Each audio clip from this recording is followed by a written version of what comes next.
You know, it's almost like your birthday with a package from China, so let's go.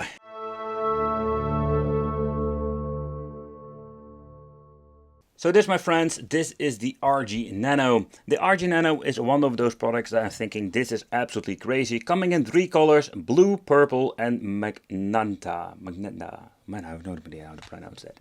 Nevertheless, inside we're going to get ourselves like one of the tiniest devices, or better said, the tiniest device Anbernic ever released. So they're having an overview of the instruction manual here, a quick overview where you can see that what you can do actually with it. They did a good job with this, but here it is. Here is this tiny bad boy, and I was really surprised to see how actually high quality it is. Because first of all, where I've never like looked into the previous ones, like I think it was Funky, one of the brands. This thing is made out of aluminium. Like, how freaking cool is it? And it also weighs quite heavy. And that's the thing what I'm thinking, is this really you're going to put on your keychain? Because, yeah, the weight is going even the same like my keys. Nevertheless, when you're looking at the overall, like the thing is in tiny, teeny tiny Game Boy with shoulder buttons. At the top, we're going to get ourselves the connection for the Type-C for charging. Over here, we're going to get a button and SD card slot for the SD.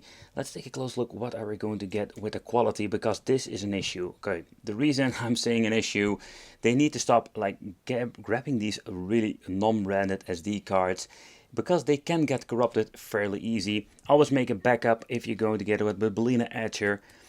So, but the overall thing, how it looks and how it feels is great. I can tell you, normally I don't like these tiny devices simply because they're not super comfortable, but I've noticed when actually like playing with this, it's very comfortable. Like the buttons are super tiny. They have this stylish, super NES look to it, but they just feel nice, having a very long but nice travel to it. At the bottom we're going to get the speaker, and that speaker, by the way, is great. Just listen to it.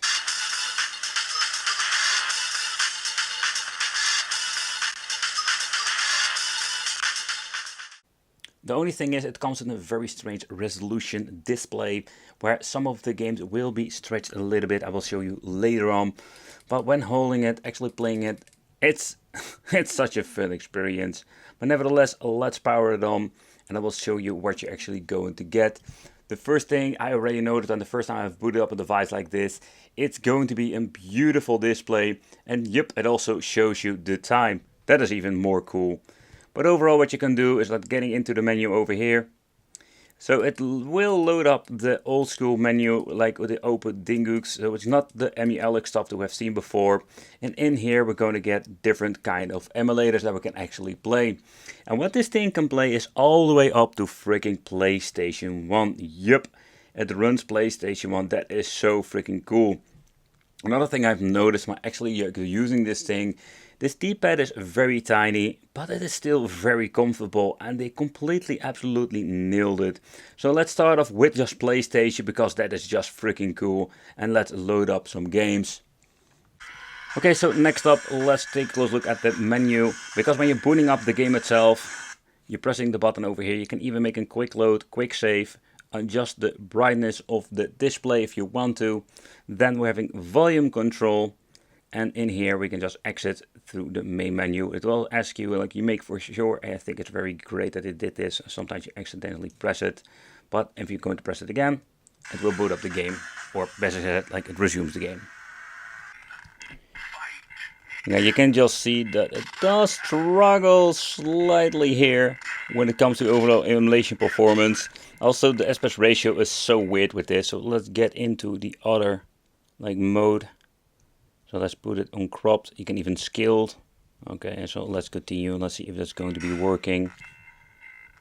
And here you can see like it doesn't have a better effect when it comes to overall gameplay, when it comes to play some Tekken. But let's go to a different game and let's see how that actually works. So the next test, let's see how it actually runs when it comes to Avenger game. And that's what I was most surprised by with this tiny D-pad.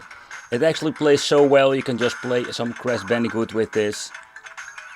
It's absolutely crazy. The overall performance is always like slightly better when you're looking at Tekken. Let's get into the game.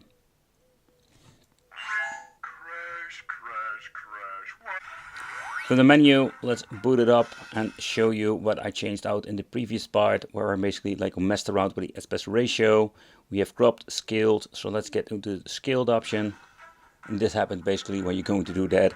So that is not very great to play, but let's check out zoomed. That's also not something I like. Stretched. And this is the original way we started with the aspect ratios. I could tell you it's not like super comfortable, but there we go.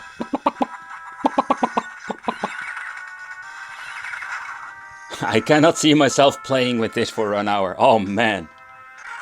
But let's get into some other systems. For example, when you're looking at the Game Boy Advance part, of course, the screen is completely different when you're looking at the original Game Boy Advance. And now it's going to be looking even more weirder, in my opinion.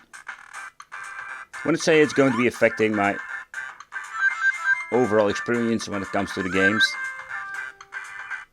But yeah, it's kind of a bummer, to be honest. Let's see if we're going to get scaled.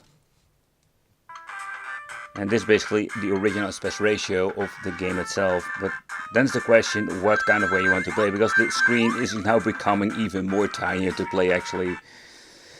Oh boy, I think stretch is going to be the best way to experience the game.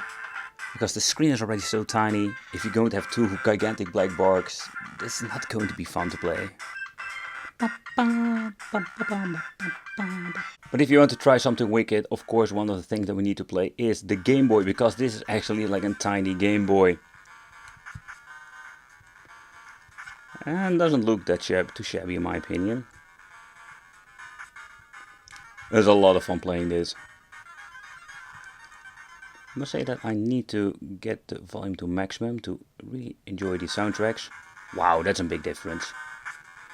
Just slap everything with a freaking hammer. Oh yeah. In my opinion, this is a great way that Anbernic shows like, hey, what can we all make? And I was like absolutely flabbergasted when it comes to the overall quality of this device. I think it's a very smart move to went for the metal. Yeah, it will give you more weight, but it feels so durable. This is not a handheld I can play for hours because my hands are going to be cramping up all the freaking time. But I think it's a very cool thing they made. Let me know in the comments what you think of this cool novelty. Thank you all for watching. Consider subscribing, hit the little bell, and it would be great to see you in the next video.